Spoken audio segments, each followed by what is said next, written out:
तद्धित प्रत्ययों का वर्णन करते हुए मैंने आपके सामने ये स्पष्ट किया है कि स्त्रीभ्यो ढक सूत्र में केवल जो स्त्री प्रत्यांत शब्द होते हैं उन्हीं से ढक प्रत्यय होता है।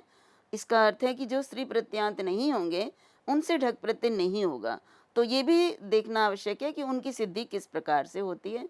तो ये मैंने आपके मातृ, दोहित्री, मति, भक्ति, गति इत्यादि कुछ शब्द जो हैं ऐसे मैंने देखे हैं जिन जो कि स्वाभाविक रूप से स्त्रीलिंग में ही स्त्रीलिंग होते हैं, स्वभाव से ही जो है।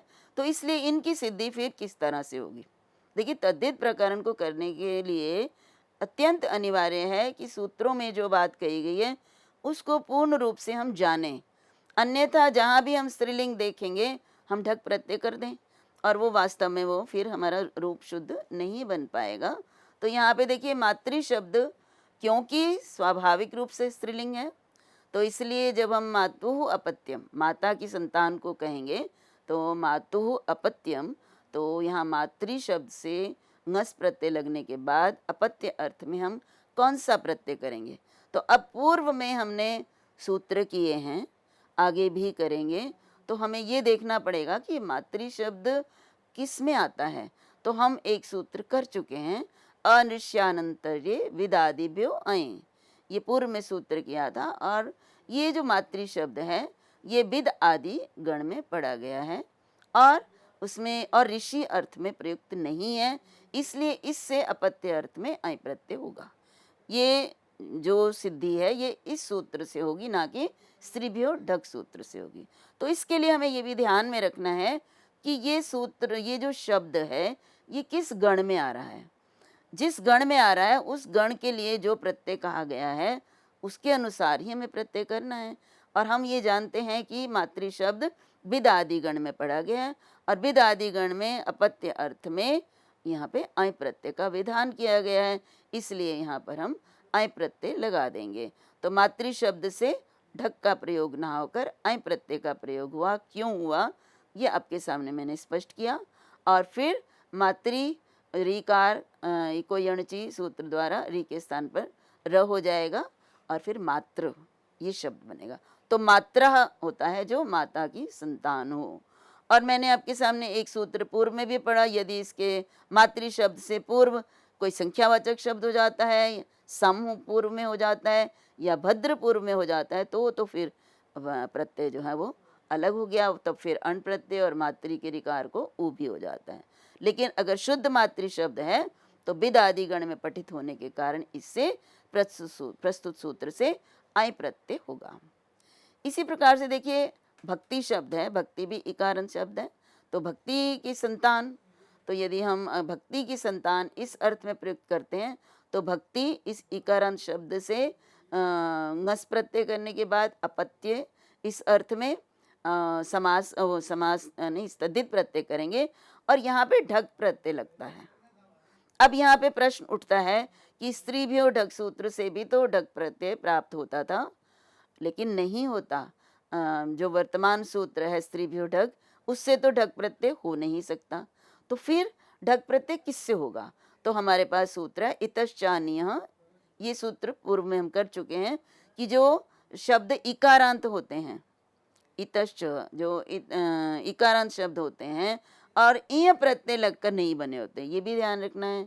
ये भक्ति शब्द से कोई प्रत्यय नहीं लगा, भक्ति शब्द अपने आप में ही भक्ति के रूप में प्रयुक्त होता है, प्रयोग होता है, तो और ई में समाप्त हो रहा है। तो इसलिए इस इतश्चनीय इस सूत्र से ढक प्रत्यय होगा।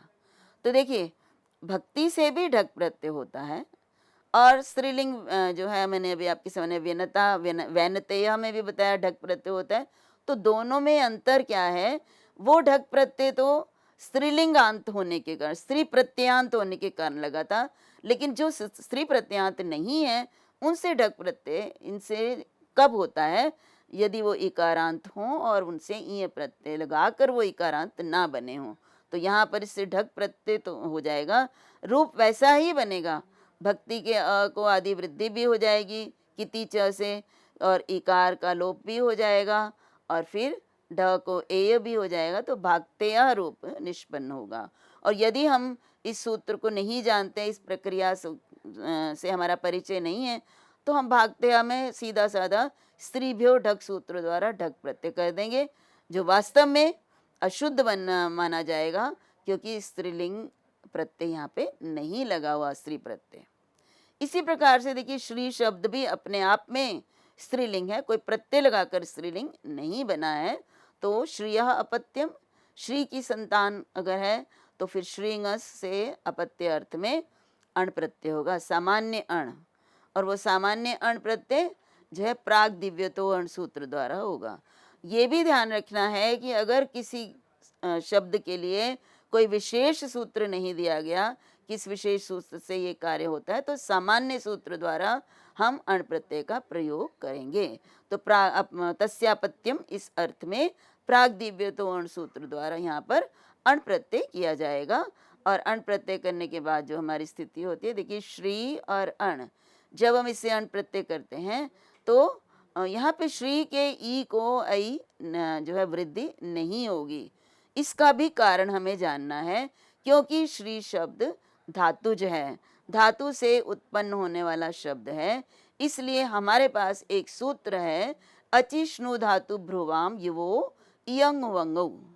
तो यहाँ पे धातु जो है ये श्री धातु का है, धातु है, और इसका ई है, तो इस ई को क्या हो जाएगा, इयंग हो जाएगा। तो यहाँ जब हम रूप बनाएंगे तो इस बात को हमें ध्यान में रखना है कि यहाँ पे श्री के ईकार को वृद्धि नहीं करनी है, उसको वृद्धि को बाध कर यहाँ पे इयंग हो जाएगा। अब इयंग करने के लिए देखिए श्री में से यदि हम ई निकाल देते हैं तो हमारे श्र बचता है, और श्र भी बिना स्वर का बचता है। तो श और र ये होगा, और ई के स्थान पर हम इयंग करेंगे और फिर अण प्रत्यय करेंगे, और तो हमारे पास ये स्थिति हो जाएगी।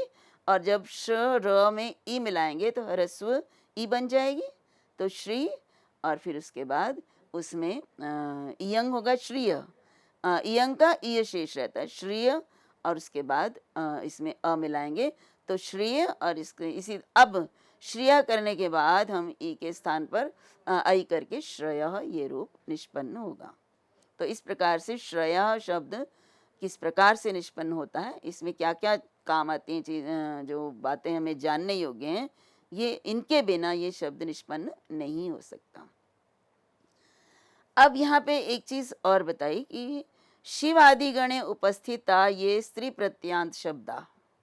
अब देखिए मैंने अभी आपको कहा कि स्त्री प्रत्यांत जितने भी शब्द हैं उनसे ढक प्रत्यय होता है, परंतु अब हमने कई शब्द ऐसे भी देखे हैं जो स्त्रीलिंग हैं और कई गणों में भी पढ़े गए हैं।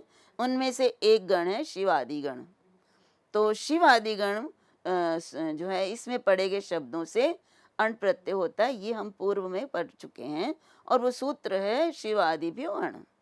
अर्थात जो भी शब्द शिव आदि गण में पढ़े गए हैं उनसे अण प्रत्यय होगा। तो शिव आदि गण में कुछ स्त्री प्रत्यांत शब्द हैं, जैसे ककुभा, जटिलिका, सपत्नी इत्यादि।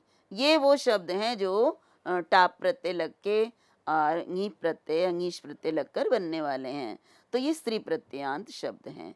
इसलिए हमारे पास ये भी प्रश्न और ये भी समस्या होती है कि अब हम इनसे स्त्री प्रत्यांत होने के कारण स्त्रीभ्यो ढक सूत्र द्वारा ढक प्रत्यय करें, या फिर कोई जो हमारे शिव आदिभ्यो अण सूत्र द्वारा जो अण कहा गया वो करें। तो यदि हम इनसे परिचित नहीं हैं तो हमें ढक प्रत्यय, एक जो सामान्य सूत्र है उससे ढक प्रत्यय ही प्राप्त हो रहा है। लेकिन शिव आदि गण में जब हम गण पाठ देखते हैं तो गण पाठ में ये स्त्री प्रत्यांत शब्द हैं, तो ये अपवाद के रूप में हो गया कि सभी स्त्रीलिंग स्त्री प्रत्ययों में समाप्त होने वाले शब्दों से ढक प्रत्यय नहीं करना है। ये भी देखना है कि कहीं किसी गण में ये पढ़े तो नहीं गए हैं। तो शिवादि गण में यदि पढ़े गए शब्द हैं तो उनसे अण प्रत्यय होगा, ना कि ढक प्रत्यय होगा।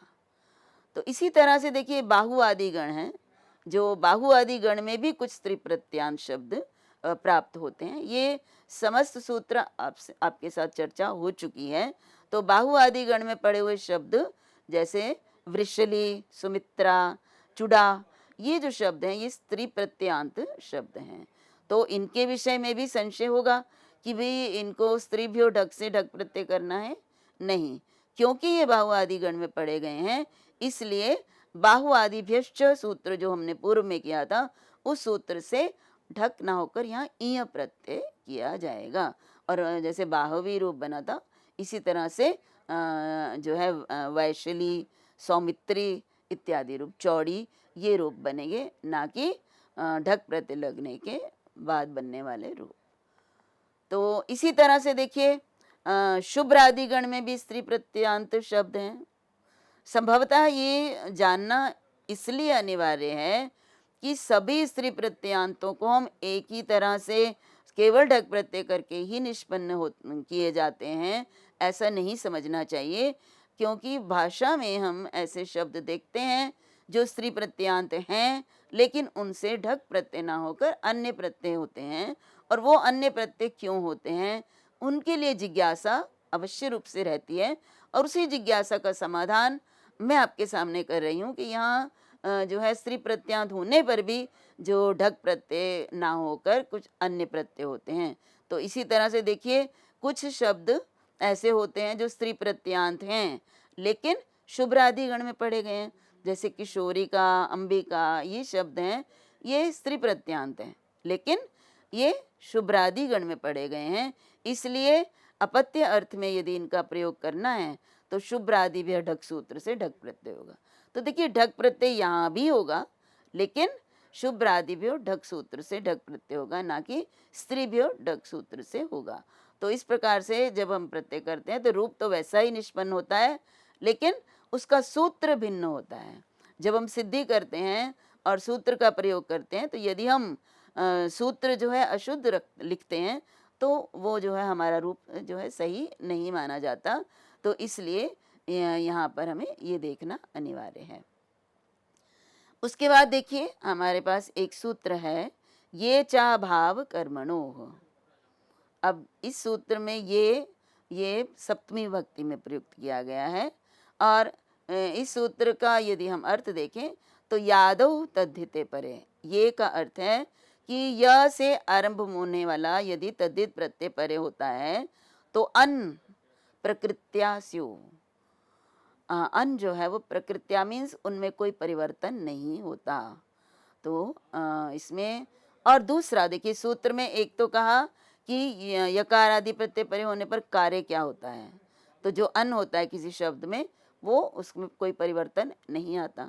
लेकिन कहाँ नहीं आता है और कहाँ आता है, ये इसके लिए दिया अभाव कर्मणोः। अर्थात यदि भाव अर्थ में प्रयुक्त होगा वो शब्द या कर्म अर्थ में प्रयुक्त होगा तो उससे उसके अन का जो है लोप जो भी प्राप्त होता है वो होगा ही, अन्यथा अन का लोप नहीं होगा। जैसे हमारे पास शब्द है राजन्यः और एक शब्द है श्वशुर्यः। तो यहाँ पे देखिए राजन्यः इसमें होगा राज्ञः अपत्यम, और श्वशुर्य श्वशुरस्य अपत्यम।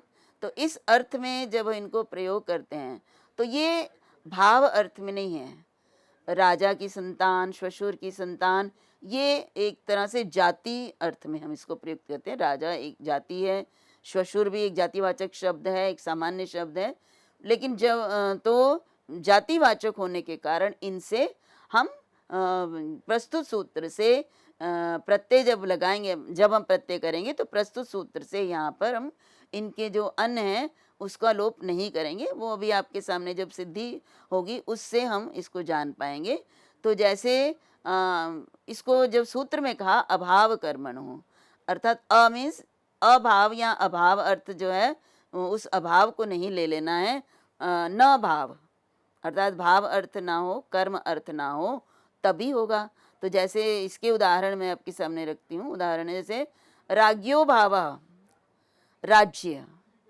अब देखिए अभी मैंने आपको कहा कि अन का लोप होता है, अन का लोप नहीं होता, तो राज्य शब्द फिर जो है ये अन के लोप से हुआ है। तो हमारे सामने प्रश्न उत्पन्न होता है कि ये राज्य शब्द कैसे बनता है, जब राजन अन में समाप्त हो रहा है और ये कह रहे हैं कि यकार आदि प्रत्यय यदि परे हो तो अन का लोप नहीं होता है, तो फिर राजन के अन का राज्यम जब बनाया हमने तो वो अन कहाँ गया, लोप क्यों हो गया। तो इसको हमें ध्यान में रखना है कि भाव और कर्म अर्थ यदि होगा तो ये अन का लोप होगा, अन प्रकृत्या स्यु नहीं होगा, अन विद्यमान नहीं रहेगा। तो इसलिए जो राज्य शब्द बनता है इसमें तो राजन के अन का लोप होगा ही, क्योंकि राज्य शब्द भाव अर्थ में प्रयुक्त होता है। राज्य राजा का भाव, और इस तरह से, और राजन इति, ये राजन से राज्यम बनता है। अब यहाँ पे देखिए यक प्रत्यय कहाँ से होता है। अब मैं आपके सामने जो राजन्य शब्द है उसकी निष्पत्ति और श्वशुर्य शब्द की निष्पत्ति भी करना चाहूँगी। तो राज्ञा अपत्यम राजन्य बनता है, लेकिन अगर वो राजन्य उस व्यक्ति के लिए प्रयुक्त हुआ हो तो, लेकिन अगर राज्य के लिए प्रयुक्त होता है भाव कर्म अर्थ में तो नहीं होगा। तो यहाँ पे देखिए फिर मैं कह रही हूँ राजा की संतान, तो ये नेचुरली ये स्पष्ट है कि ये भाव और कर्म अर्थ में नहीं प्रयुक्त हुआ।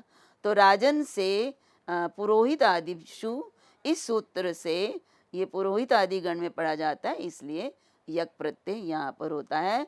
और जब हम यक प्रत्यय करते हैं तो यकार से आरंभ होने वाला प्रत्यय परे है, तो इसलिए ये च अभाव कर्मणों, इस सूत्र द्वारा यहाँ पे जो है जो अन है उसका लोप नहीं होगा। अब हमें ये भी देखना है कि अन्य अन का लोप क्यों नहीं, मतलब अन का लोप क्या प्राप्त होता है हमें? यदि अन का लोप प्राप्त होता है तभी तो ये सूत्र उसका लोप नहीं करेगा ना। तो यहाँ पे देखिए जब हम राजन और उसके बाद प्रत्यय करते हैं यक, तो ये जो किति च से राजन को तो वैसे भी वृद्धि हुई हुई है, इसलिए राजन का राजन रहेगा। लेकिन उसके बाद यस्येति च से जो इसकी टी अन है, सॉरी नस्तद्धिते सूत्र। अब यहाँ ये भी ध्यान रखना यस्येति च सूत्र से जो है टी का लोप नहीं होता है, अंतिम वर्ण का लोप होता है। लेकिन राजन की टी अन का लोप होगा क्योंकि ये अन में समाप्त हो रहा है, तो अन में समाप्त होने वाले भ की टी का लोप होता है।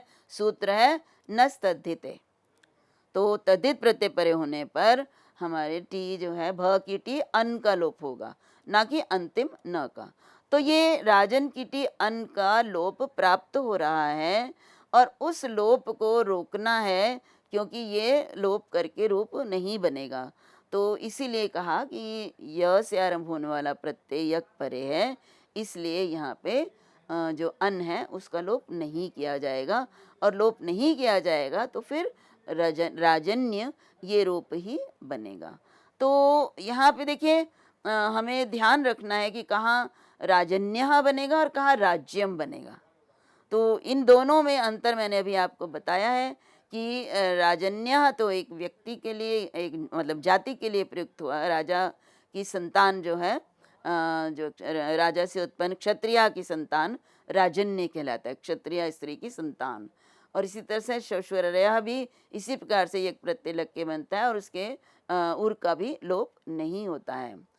अब यहाँ पे देखिए जब राज्यम बनाते हैं तो वहाँ पे तो हम राजन की टी अन का लोप ही करेंगे, तो हमारे पास क्या स्थिति होगी, राजन के अन का जब लोप कर देते हैं तो राज हलंत रहेगा और उसमें जब यह मिलाएंगे तो वो राज्यम रूप बनेगा।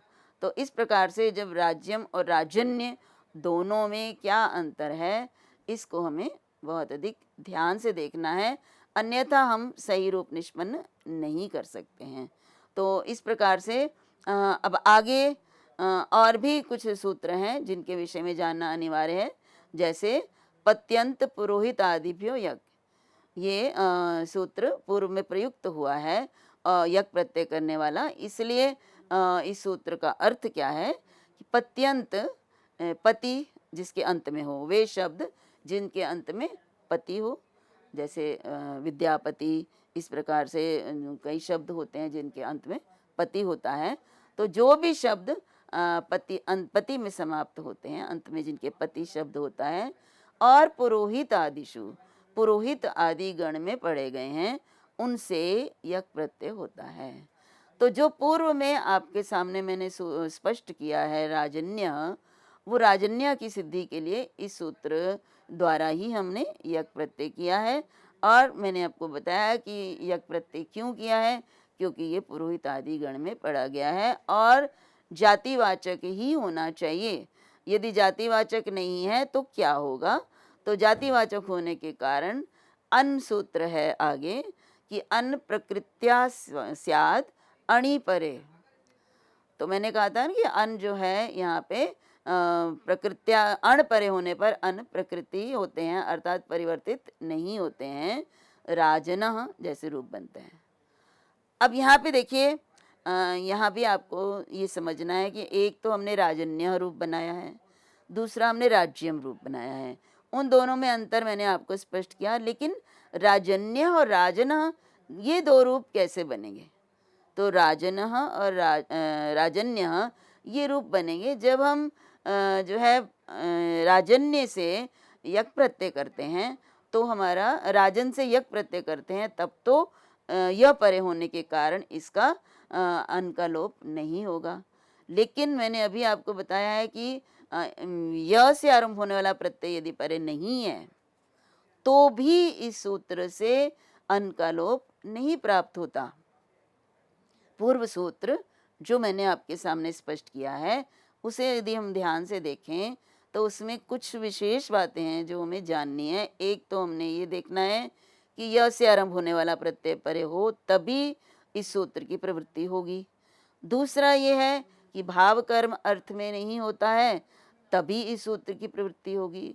और तीसरी बात यह है कि यदि य से आरंभ होने वाला प्रत्यय नहीं है तो उस सूत्र की प्रवृत्ति नहीं होगी।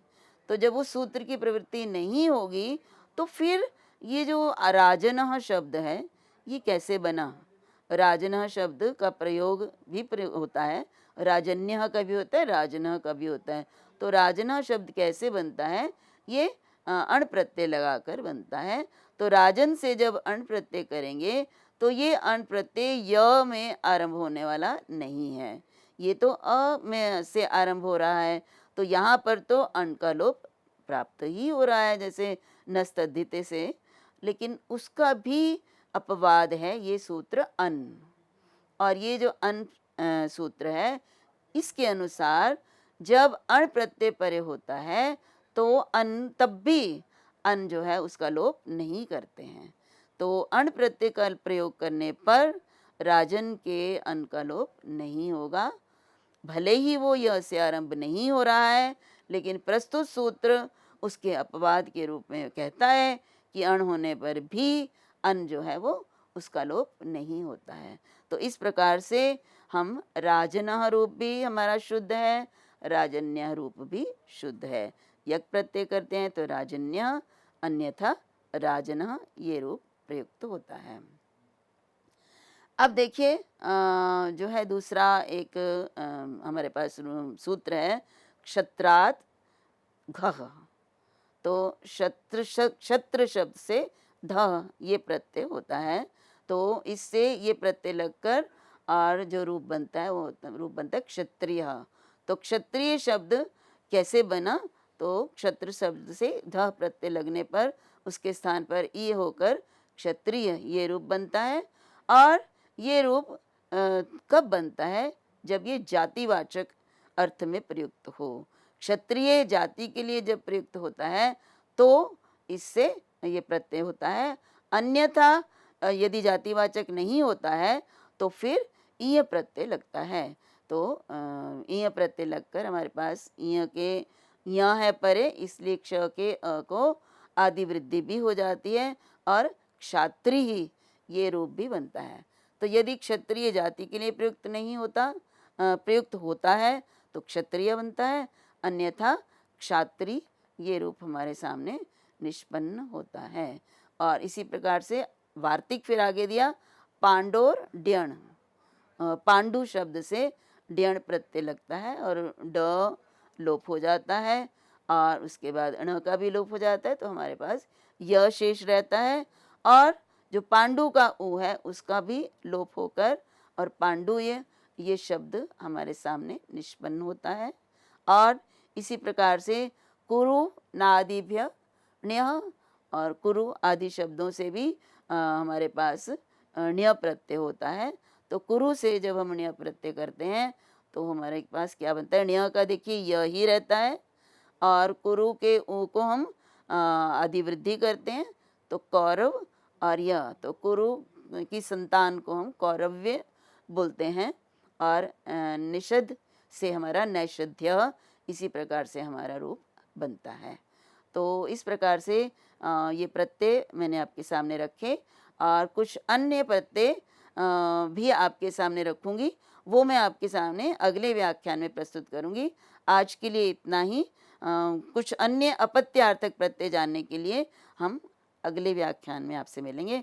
तब तक के लिए आप सभी को मेरा नमस्कार, सभी को धन्यवाद।